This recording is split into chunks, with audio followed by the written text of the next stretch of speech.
Get your tickets now for the 23rd annual edition of the OUTshine LGBTQ Plus Film Festival happening April 23rd to May 2nd. Don't miss our incredible grand opening drive-in event followed by 10 days of non-stop films from here and all around the world that you can watch at home. Watch trailers and get your tickets at OUTshineFilm.com now.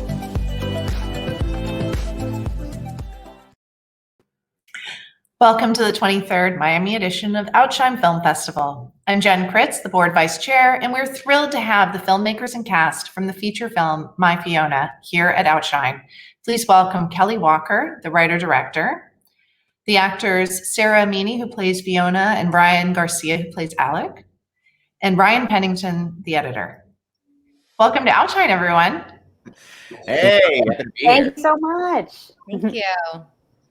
So let's start with you. First of all, congratulations on your film. As I mentioned before we went live, I absolutely love this film. Our audience is going to love this film, and it's original, it's fun at times, and it also deals with a very serious topic as well.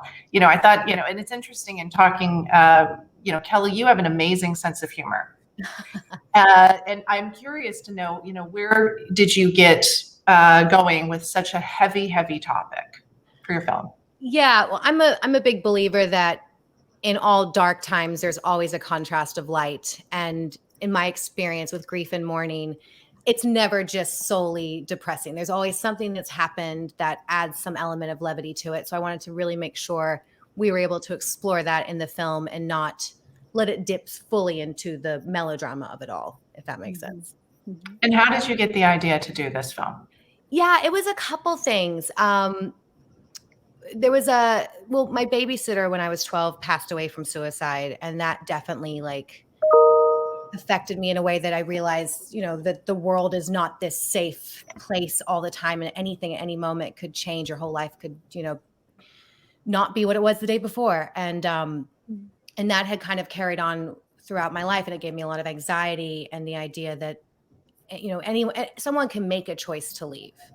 And then what does that do to the people left behind? So that's kind of where that element came from. And then the theme of sexuality and sexual identity, I'm bisexual, but I'm married to this man right here. and it's kind of the thing of, close friends of mine knew I was bisexual, but I kind of came out through the film, and I kind of found ownership over that identity. And the ownership was really, I am who I am, and I don't need a label either way because it doesn't change.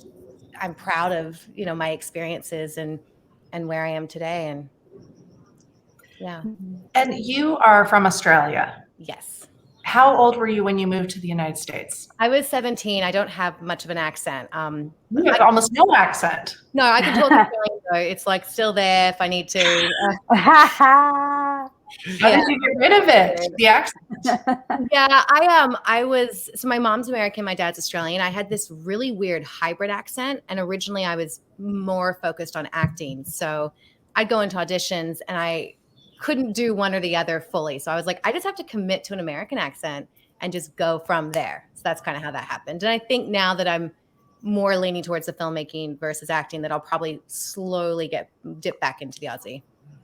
Well, it's amazing to be able to go back and forth. And you brought up that you're an actress as well. So, but you decided not to act in this particular film, but you're directing and writing it. So how was that as a decision going forward? Yeah, it kind of happened organically. I originally wrote it for myself to play Jane, and I hadn't really gotten into directing yet. And then I guess if I started writing it in 2016, I started directing early 2017, and then realized I was so much more in love with directing than I ever was acting. And then when it came to the decision, am I going to act or direct this thing? I knew I wasn't seasoned enough as a director to do both roles. And I had a feeling there was someone better out there to play Jane, and when she would do more justice to that character than I would if I was trying to juggle two things. So it kind of, it was a very easy, it was much easier to let go of than I imagined. And I thought the first day on set that I'd be like, what have I done? But first scene, I was like, thank God, Jeanette's got this. We're good. Now, Sarah, you played the role of Fiona. Obviously, Yes. What was it like to play a woman who seems very happy in most of the scenes that you see, and yet has this underlying depression? Yeah, I remember getting the script from Kelly, and I was on a plane. I think I was coming back from New York, and I read it, and immediately when the plane landed, I was, yes, I'm in. And I had wondered why she had thought of me for the role, and we had this conversation about it. And I said, well, I am a lot like Fiona in the sense that I think a lot of people do think I have my shit together all the time. But internally, I am always sort of just bursting at the seams. And also, similar to Kelly, when I first moved to LA, I babysat for a woman for her child, and she also committed suicide. And there was that sort of connection as well, where I was the nanny for this, now 4-year-old who no longer had a mother. And so there was, I that resonated very deeply with me. And to be able to explore that and not judge it and not judge Fiona and just try to figure out, my friend's name was Jenna. And so just to try to explore Jenna almost through Fiona, and that was really gratifying for me in a way. Wow. And Ryan Garcia, you play a pivotal role in My Fiona. You play a pivotal role in Kelly Walker's life. Yes. So first of all, how did you get attached to this role? Because did you see Kelly? Was there a casting couch? How did this work? There's a long process to it, actually, because the film went through years of rewrites as Kelly had different versions of it, and we'd do readings at our house because that was just our way of workshopping the script and getting notes from our very talented friends. And I was a big part in helping, I think, develop a voice for Alec. And also played Alec in most of the readings. But then when it came down to, actually putting the film together, we had to also prove to everyone else. And I think looking back at it, I'm also really happy that I had to prove it to myself and to Kelly that I could actually like do the role on its feet. So there was a casting process, even though I'd been there as Alec from the beginning, and I went in, and there were other Alecs. There were different choices, but when it came down to it, I felt really good about what happened in the room with the casting, and it felt like the producers were convinced as well, and it felt like it fit naturally and easily on my body because I'd already been living with the character for so long. And what was it like to be under the full direction of your wife? Oh, fantastic. Again, because it was, I felt so connected to the story throughout. I felt like I was already on the same page. So whatever direction that she was giving throughout, we had a shorthand of what the story was about and what we wanted to do in what the purpose of those scenes that I was in were. And so everything that I was doing was, how can I help push the story forward in that way? So knowing that she was on the outside checking in, everything that she gave me, I knew was all in service of the story. And so I could fully trust in everything she had to offer. That's amazing that you guys could work together so well. And also, I'd like to add that just because Kelly is also an actor, I think she's got just an inherent storytelling component to her. And so as an actor's director, being able to talk to actors was just really seamless for all of us. Or I speak for myself, but I think Ryan would agree that it just was just very seamless. And she got to the point, but also she very much was specific with her direction. And she instantly were like, oh, yes, understood. And it was a fantastic working experience. Totally. Brian Pennington, Yes. the job of the editor. is one of the most important pieces of the puzzle in creating a film. I have so much respect for an editor. I mean, you can make or break a film, and it's a lot of responsibility. And you did an incredible job with this film, editing it. Thank you. How did you and Kelly get together? How did you meet? So initially I met Kelly about 7 years ago. She was an actress on another project that I produced with the producer of this film. And I got in contact with him. We touched base on phone. We talked over the script. I immediately fell in love with her vision. I love stories that kind of tread the fine line of like absurd comedy in the darkest of situations. So I vibed with her on that.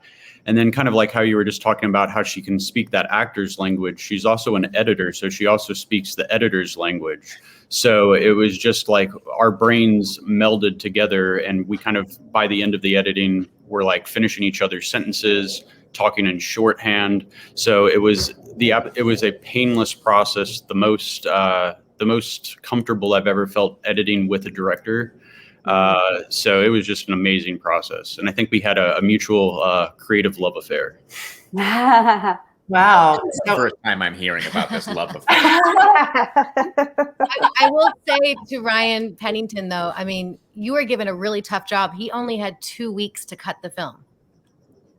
Jeez. Oh yeah, I was editing as they were filming. So I was giving her, day one would wrap, I would edit that day's scenes, then turn those back over. She would watch kind of like full scene cuts the next day as she would finish her day of shooting. So by the time they wrapped, we had pretty much 90% of the rough cut of it done.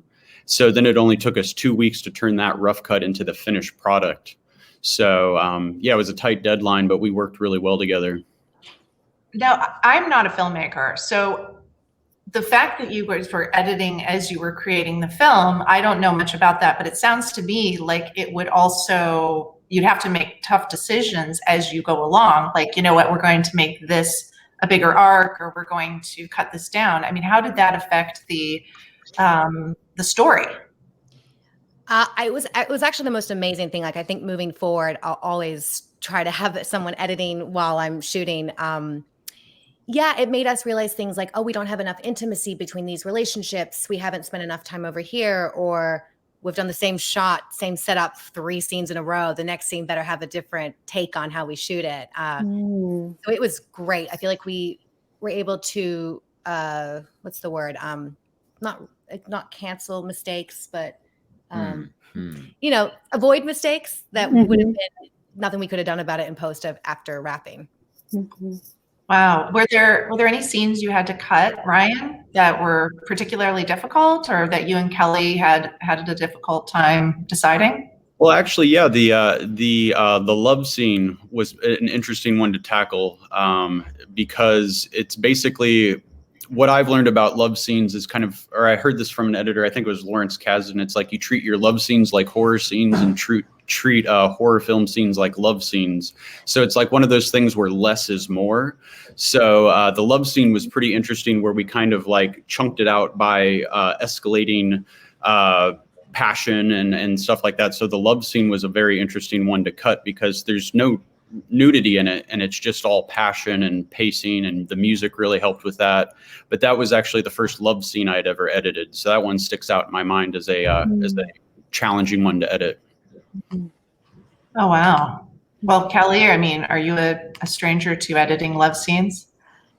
I think that was the first love scene that I don't think I've done one before, but I was so happy with how it turned out. And I loved Pennington, such a collaborator in the editing room. Like, sometimes would take turns on the computer. Our assistant editor, Alice, she'd jump in occasionally. Like, it was a very much just, you know, whoever's best idea wins. And it was, those 2 weeks were some of the most fun for us. Like, we called it the imaginary dartboard. And when someone would mess up from the film, or something we couldn't, like, you know, we weren't able to use it because it was a mess up, whether it was like DP or an actor, we would pretend there was a dartboard on the wall and would put up the imaginary person's picture and throw a dart at it. You're on the dartboard. I made the dartboard a lot of times. Oh my God, that's funny. Well, it's really, really beautifully edited and just beautiful all the way around. So Let's take a moment to turn and talk about the incredible lead actress who plays Jane, Jeanette Moss. Victor, would you mind playing the clip that we have from Jeanette? Sound fades. Okay, give me the clap again. Yay! I'm Jeanette, and Jeanette means little Jane. Isn't that interesting? I wanted to be a part of this film for quite a few years now. As soon as I read that role of Jane, I was like, that's the dream role. She goes through such an emotional roller coaster, and it's just written so beautifully, and it's a character who's so flawed. She's good and bad. She's everything. She is the gray area, I guess. I really hope it sparks conversations, and I hope people come away feeling like they saw themselves in these characters. That's a cut. Okay. That's it. Oh, did any of that make sense?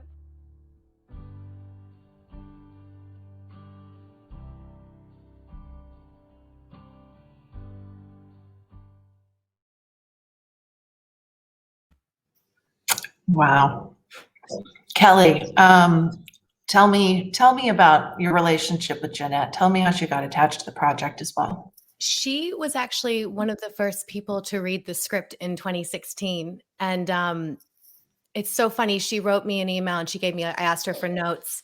And at the end of the email, she said, P.S. if you don't play Jane, I will.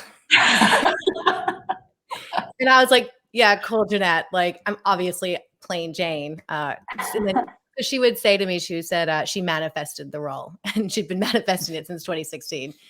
Ryan worked with her at John Rosenfeld Studios. It's an acting studio in Los Angeles. I was in class with her. We did a rap battle in class one time. That's really what I think solidified our friendship, was our love of rapping.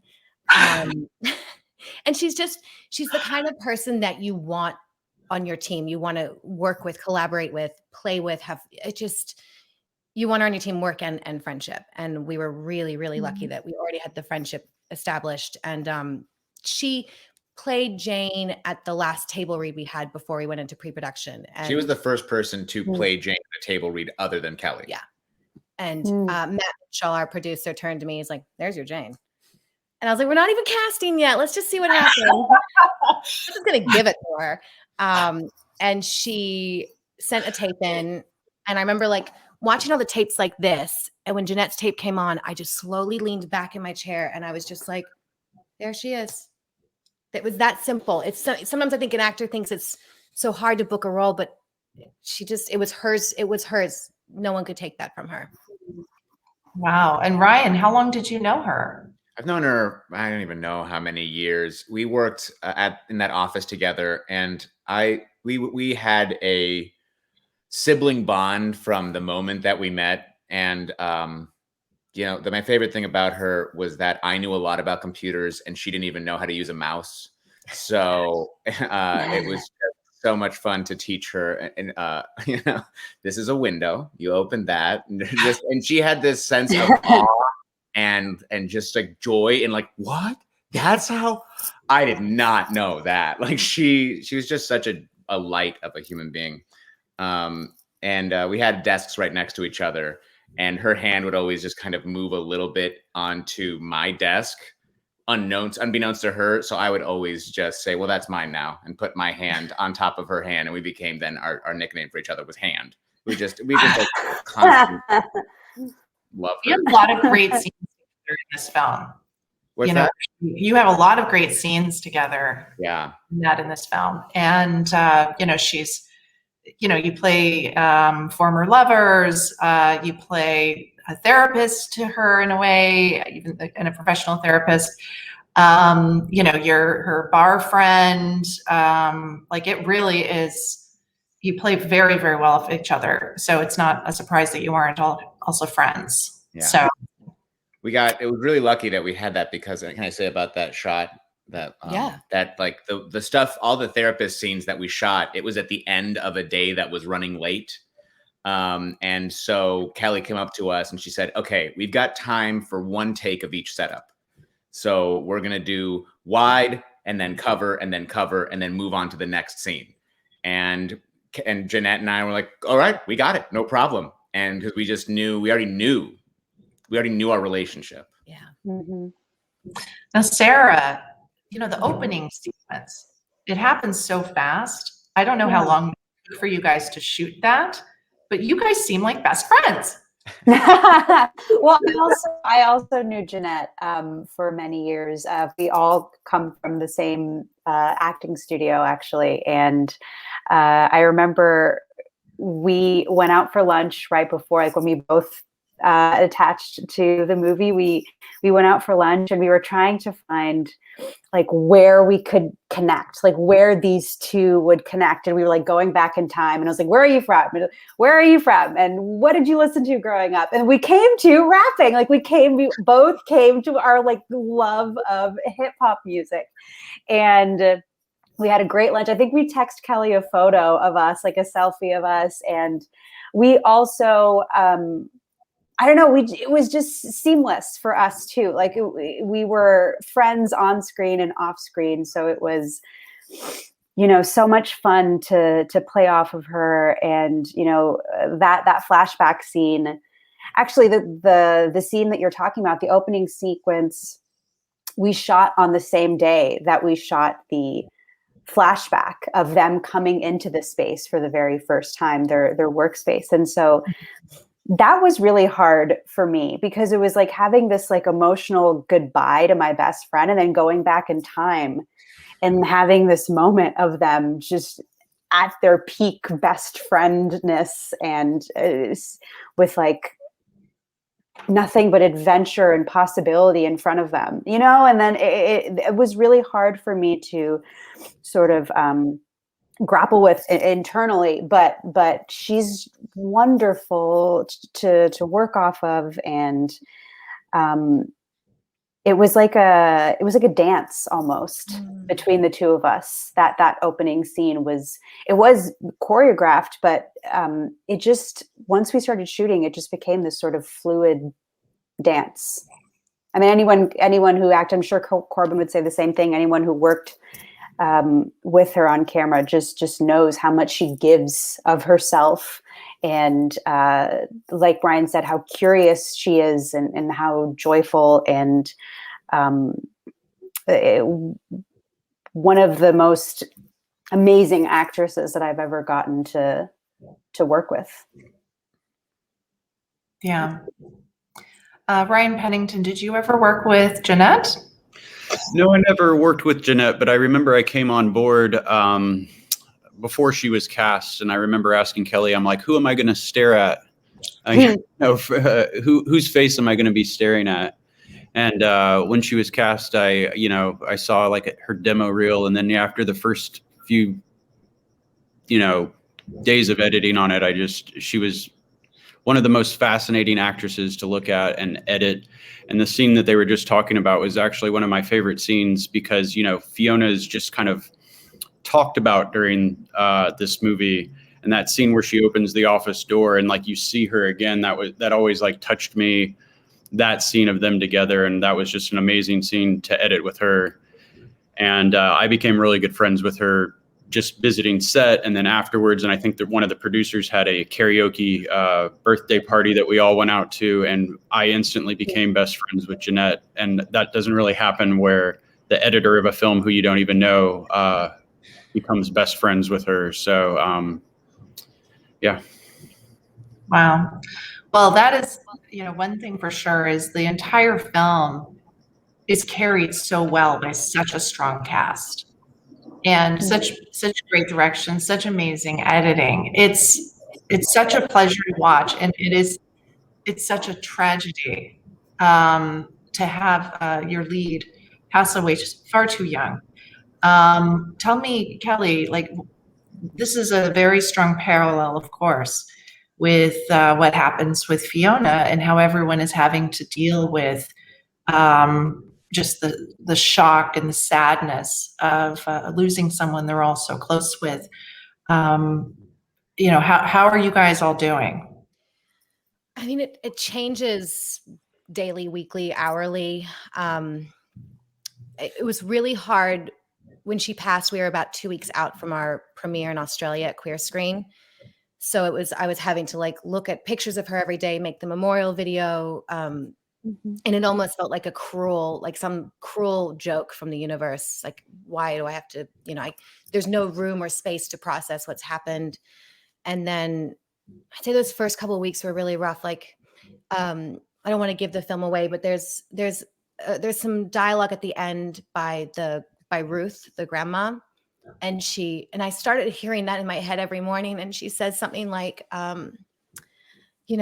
it's first thing you do is put your feet on the ground. That's the first win. Second thing, feed the dog. Second, there's little wins, but they matter. And I started kind of just taking that on. It's like, okay, maybe there's this version where Jeanette gave us this film. She gave us this whole thing to help us heal on the other side. I mean, I feel like I'm learning a lot through her version of Jane, like her performance and what she gave, and also that idea that it's okay to be very imperfect in these times and say the wrong thing, say the right thing. It doesn't matter. Just say it authentically.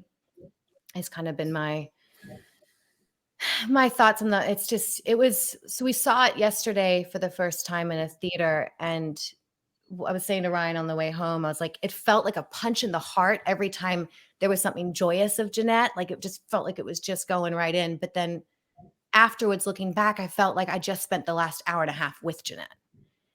And one day feel less like a punch. It will feel more just like that familiarity of her. So I'm just like, I know we have that to look forward to. I think also just to touch back on what you were saying about that there's a lot of like comedy and levity in this movie, as I think in grief, especially since we're live dealing with it and have been, is sometimes you're surprised by it. And I think that's one thing that I love about the movie is it does punch you. And, we're like gasping at the beginning of this movie. I can't believe that just happened. And then a few minutes later, cracking up at, just the ridiculousness of life. And I think that was such a gift of being able to see it yesterday in a theater, is hearing that everyone in the audience was having that same experience right along with us. Absolutely. Well, I mean, I just loved it. I loved it so much. And, at the beginning, I keep referring to this because I went back and saw the beginning a couple times, just kind of like, wow. At the beginning, she's like stealing Fiona's food. Fiona walks away for a second and she's like reapportioning. And then it just so, I'm talking about this also because I don't like to give away anything in these interviews, but and then so fast what happens, and her reaction as an actor, like watching her reaction to her best friend passing is it makes you want to cry right there. You're in on this film in the first minute. That you want to see this whole film, and that is one of the geniuses of how you put this film together. It's really well done all the way through. The acting spectacular, the editing, everything. And you're in on minute one. It's not like, well, you just have to get in. You're in. So just in closing, I would like to hear from each of you after having worked on this. What is it you want the audience to take away from after seeing this film? How do you think, like if in your perfect world, how should the audience feel after this? Let's start with you, Kelly. I always, there's so many things, but I think today what means the most to me is the idea to remove judgment from other people's grief and mourning and what they've lost, and not try to quantify if what they lost was enough or big enough or little enough, and holding space for people's grief. And, it could take years, and that's okay too. And today, that's my biggest takeaway, probably considering the Jeanette stuff. And what about you, Ryan Garcia? I think that, I think a lot of people have gone through serious loss and serious trauma. And I think what I hope people can take away is that even if you haven't gone through serious loss or trauma, or if you have, it's a great reminder that there's no right way to deal with it. There's no right way to the end. And that finding out the answer of why those things happened isn't the thing that's going to make you feel better.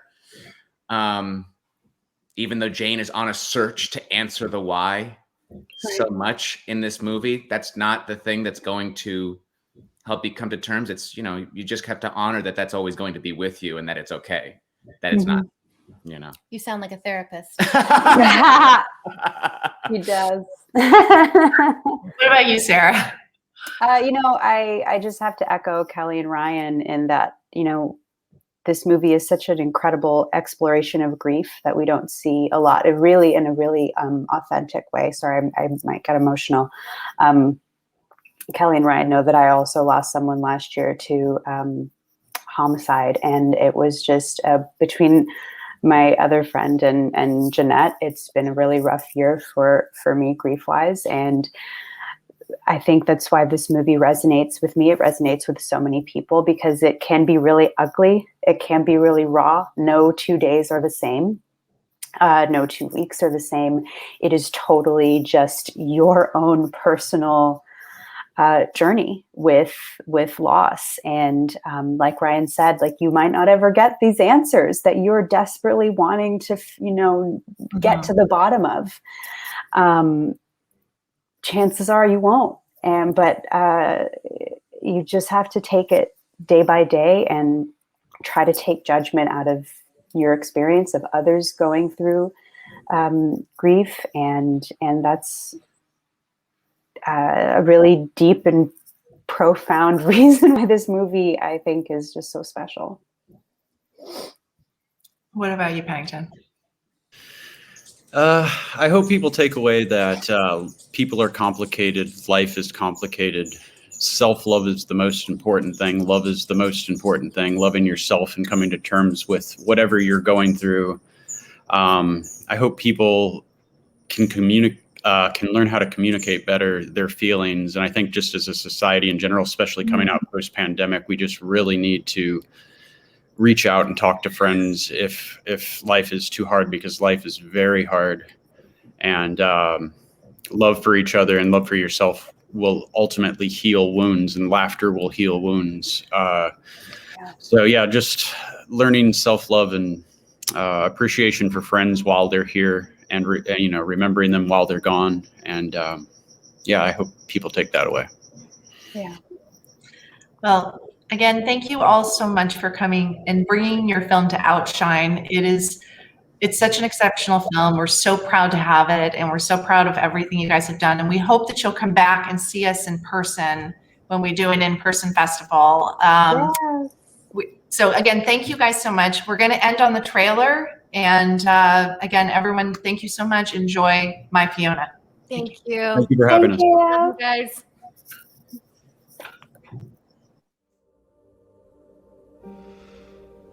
Do you ever think about it?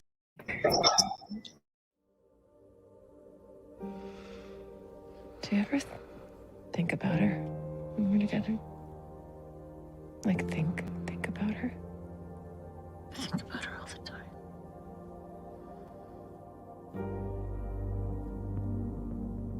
But no, not like that when we're together now.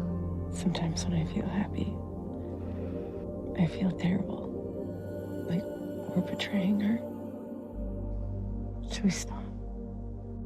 I literally have no idea what I'm doing. Just be his Jane. Are you picking me up every day? For now, yeah, like or don't like. Like, Gemma's a part of Fee for you. you're kidding yourself if you think you're all of a sudden gay. Give me a break. And you're a part of Fee for Gemma. I'm literally just doing what Fee would have done. Exactly. That's why it's so weird, okay?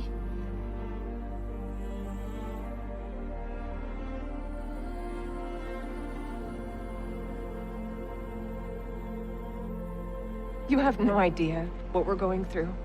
No idea. We all lost her. You're the only one acting like it was personal. She was my wife, Jane! My wife!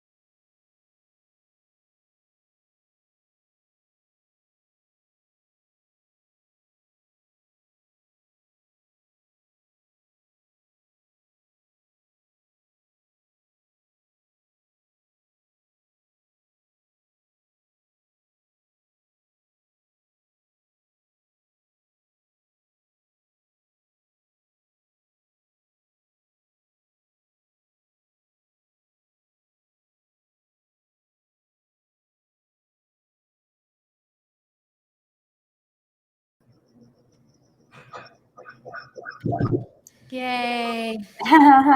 Yay. So much. I really Thank you appreciate guys it. so much. Honestly, and I see a lot of films and not a lot of great films.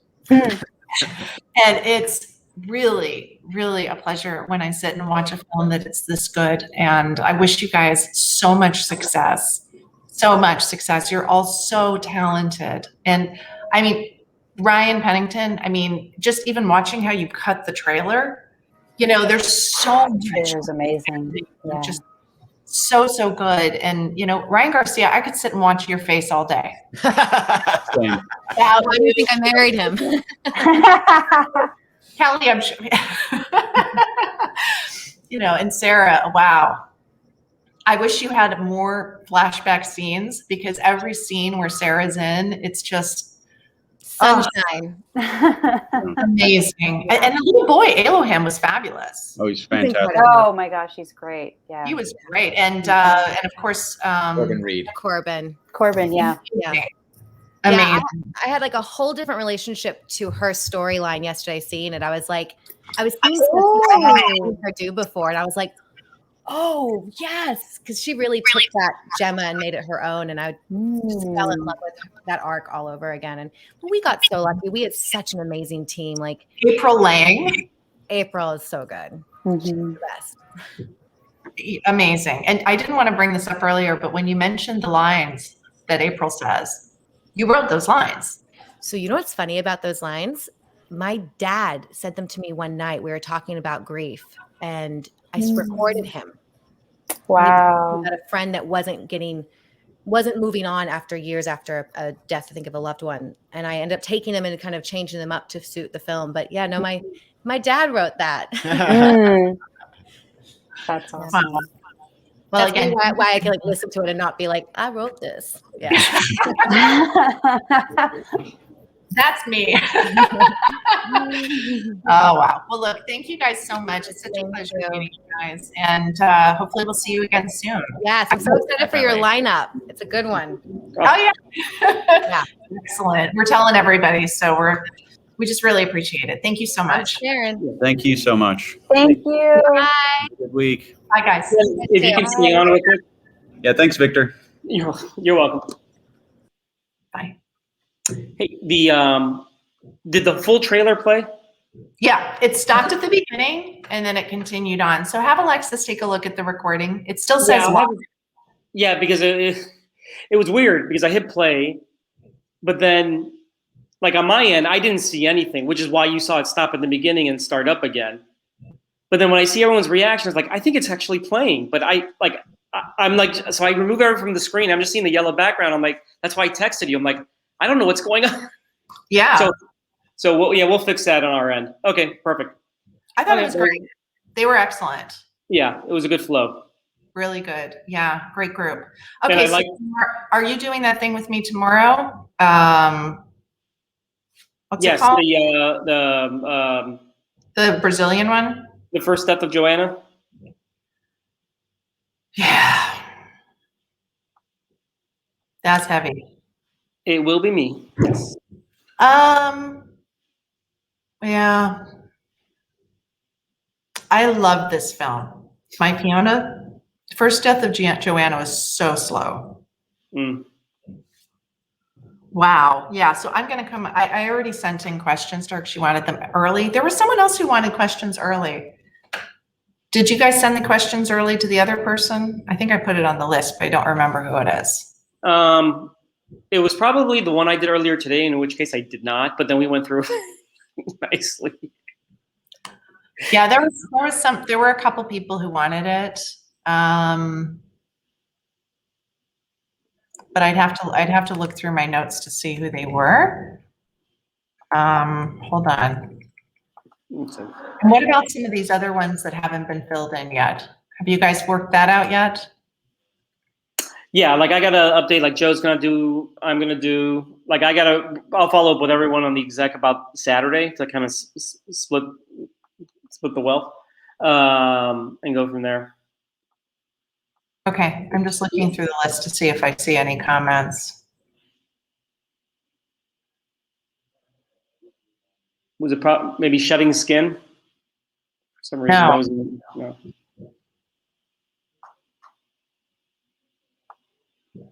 Send question. Okay, first death of Joanna. We already did that.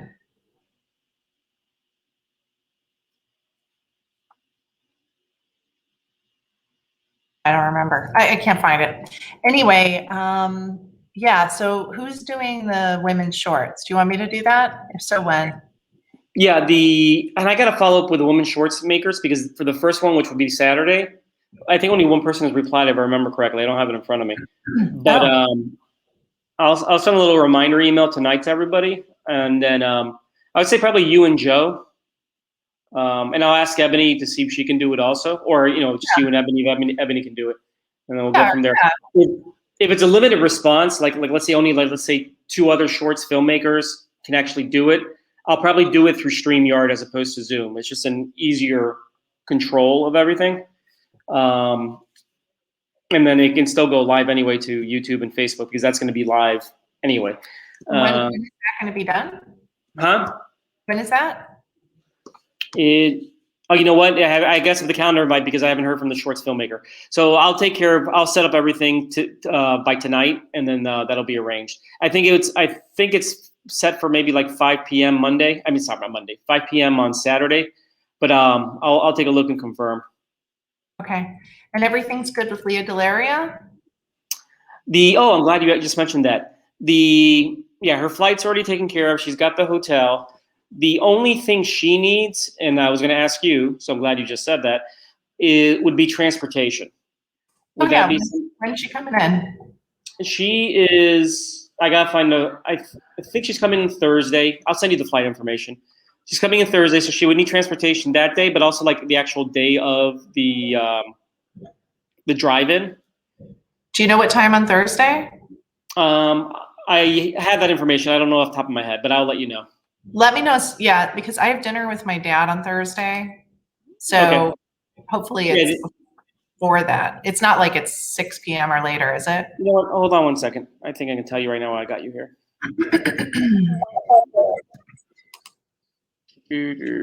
Let's see.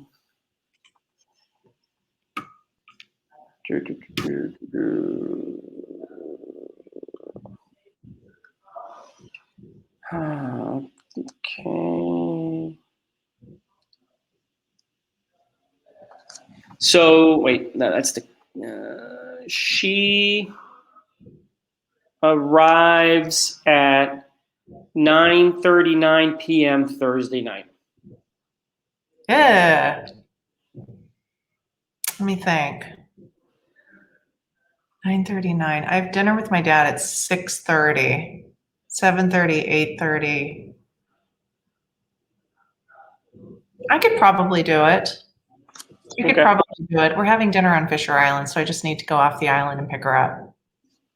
Just send me the information. And what about the next? Wait, can someone else do it if I can't do it? I'll make arrangements. Like, if anything, I might have Edwin do it. Okay. Yeah, I can probably. I'll figure it out. You're just a better show because your car's so much nicer than everybody else's. Indeed. So, let me put me in. But if not, I'll let you know if we need Edwin to do it last minute. He would be available last minute. Yeah, I'll confirm with him, but there shouldn't be a problem, especially since it's on Thursday. It shouldn't be a problem, and that late at night. What about getting her up to the theater? That's the one. Because thinking out loud, because you're actually going to be there early with me and Mark anyway. Do I need to be? Do you need to be? I don't think so. You're just going to be hot and sweaty, and Mark will go into his normal panic. But you know, honestly, what does he need us to do? I'm so tired of that. It's too long. He takes too, he just makes it too long, Victor. And it should be really short. And I've told him this, and he goes, "No, this is our one time." But no one's paying attention. Nobody cares. I mean, they really don't. People are like going and getting food, or maybe they're in their cars, but it's like it doesn't need to be this big production. Mm-hmm. I mean, I was thinking the last time that we did it at that theater, I think it was the one in Miami. It was so long, Victor. I was so bored during like to our own thing. I was bored. I can only imagine what people were thinking watching us. Like how embarrassing. I don't want to do anything that long. It's nuts. And he's like, but we have to explain to people all these things. No, we don't have to do that. You can do that if you want, but I'm not standing on stage for half an hour while you just like pontificate. Yeah, you ramble on. So I'll pick her up and I'll take her to the thing too. Okay, that's my gift. What time do you need her there by? I'll let you know. I'd probably say by, because we don't want it to be hot either. But I would say by 6 p.m. or maybe a little bit earlier, so that way we get you in before we open up the gates. So that's not a problem. I'll let you know for sure. I'll confirm the time. What time is the thing starting? 7? Yeah, we start our pontificating at 7. Okay, and so then, if you guys want to throw me some like very easy part, like I hand the award to her or something, or, just come on for a second and say a couple things about great like women's films and get off the stage. Like I don't need to be on stage the whole time. Just, just something easy. Anyway, I'm happy to pick her up and take her. Where is she staying? At the AC in Aventura, so not too far. I'll get the address for you. In Aventura? Yes. Oh, wow. Okay, that makes even picking her up on Thursday even worse. Because now you have to take her up to Aventura and then drive down. She's staying at the Ace? The AC Hotel, yeah. What is that? It's like they're like a boutique, like kind of chain hotel, like the like. And then when did she leave? What? When does she leave? That actually, I know she's leaving Sunday, but I know that flight information changed because originally she was going back to Provincetown, but now she's going back to New York, and I do gotta check to see what I know that's already been arranged, it's been taken care of, but I gotta look up what the actual times are because I know it's changed from last week. Less money also if she's flying back to New York instead of back to Provincetown, I would think. Yeah, that I gotta see what the final resolution of all that was. Yeah. Well, anyway, I thought that the letter that you guys wrote or whatever press thing you guys issued was excellent. Although I wasn't sure about the muff diver comment. Well, that was hers. That she made. I know. Yeah, the PR company, made the press release and they put like, in red a quote from Leah. And then the agent said, "Oh, here's Leah's quote. She's very proud of it." And then what are you going to do? I wasn't a big fan of the quote either. But yeah. What's actually funny about that for you to know? I want people to think about. I got a text from Steve Rothhaus after that email went out. And at first I didn't know what he was talking about, but apparently, in there it probably has that, she was the first out lesbian comedian on TV. But apparently there was another lesbian comedian in 1980 that was on Showtime, like a Showtime special or something. And I'm forgetting her name right now. And she's got into like a beef for Leah for making that claim. And Steve Rothhaus says, "Oh, you should always say one of the first, so that way it kind of gets you off the hook in case you say the wrong thing." But yeah, at first I didn't know what he was talking about, and I had to look it up. I go, "What is he talking about?" Right? Yeah. Yeah, I think it's better for Edwin to pick her up, and then I don't have to stress about the dinner with my dad thing, because it's him and one of his friends, and then I have to. I feel like you're going to be trying to push them to end the dinner, and where's the check? And I don't know if that's a good idea, but I will absolutely pick her up on. And what time is she leaving on Sunday? You don't know yet. Well, hold on. Let me see if okay. Sent that information. Let me know, because what I can do is I can certainly take care of taking her to the thing, taking her back, and then taking her to the airport when she leaves. If you don't mind doing the pickup. Yeah. Okay. So Miami to New York. So her plane takes off at 7:30 on Sunday. PM or AM? PM. Okay. Great. Send me the information. I'll do the second half, and I'll take her to the theater and back. What is Okay, she doing? She just has her own stuff on Saturday? Yeah, correct. Okay. Is she here for something else also? Not really. I mean, the PR companies are going to try to arrange for her to have like some press and all that, but nothing's been that I'm aware of that's been finalized. Okay. And then her flight is at 7:30, did you say? Yeah, her flight leaves MIA at 7:30. Okay, so I need to get her there by 6:30, probably a little earlier. And our film on Sunday is at what time? It'd be 7 p.m. But Okay. we'll probably do a little talk and the whole thing. Yeah. So I should be back by then. Or Yeah, it shouldn't be a problem. close to. Oh no, wait. Both you and I are confused. We have nothing that Sunday. The closing night's May 2nd. She's leaving Sunday of this weekend. Oh, right. Yeah.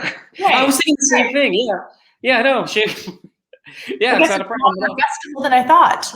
Yes. Okay. All right. Thanks so much, Victor. All righty. Just, and then tomorrow you'll be on it with me. It's at 2:00. Yeah. Okay. Okay. Thanks, Victor. All righty. Bye. All right. Bye.